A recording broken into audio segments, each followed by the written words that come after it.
एक ब्राह्मण बड़ा ही कर्मकांडी था। उसने अपने पूरे जीवन में कभी सुबह के समय बिना पूजा पाठ किए अन्न का एक दाना भी मुंह से नहीं लगाया था।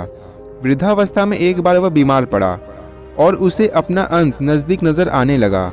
ऐसे में उसने सोचा कि मरने से पहले क्यों न एक घूंट गंगा जल पी लिया जाए। गंगा जल ग्रहण करने से जाने अनजाने में किए गए सभी पाप तो धुल ही जाएंगे, मोक्ष भी मिल जाएगा। लेकिन ब्राह्मण के पास गंगा जल नहीं था। वह सोच में पड़ गया। कोई रास्ता नहीं सूझ रहा था कि कैसे गंगा जल मंगवाएं। तभी संयोगवश कबीरदास उस ब्राह्मण के घर आ पहुँचे। उसका हाल चाल पूछने के बाद कबीरदास ने उनकी सेवा करने की इच्छा प्रकट की। ब्राह्मण भावुक हो उठा और बोला, बेटा, वैसे तो मुझे किसी की सेवा की आवश्यकता नहीं है, लेकिन अगर मेरे लिए कुछ कर सकते हो तो मुझे कहीं से भी एक लोटा गंगा जल ला दो। मैं मरने से पहले उसे पीकर अपने जाने अनजाने किए पापों से मुक्त होना चाहता हूँ। यह सुनकर कबीरदास गंगा तट पर गए, अपने लोटे में गंगा जल भरा और ब्राह्मण को लाकर दिया।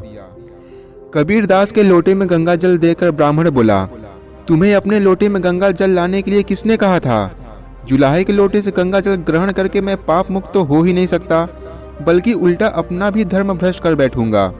यह सुनकर कबीरदास बड़ी शांति से बोले, पंडित जी, आप बेकार ही गंगा जल के झंझट में पड़े हैं। जब गंगा जल एक जुलाहे के लोटे को पवित्र नहीं कर सकता तो फिर वह आपको क्या मुक्त कर पाएगा? कबीर की बात सुनकर ब्राह्मण निरुत्तर एकटक उनके मुंह की ओर देखने लगा। उसे समझ आ गया कि कर्मों का फल भुगतने से बचने और मोक्ष पाने का शॉर्टकट गंगा जल को समझना उसकी भूल थी।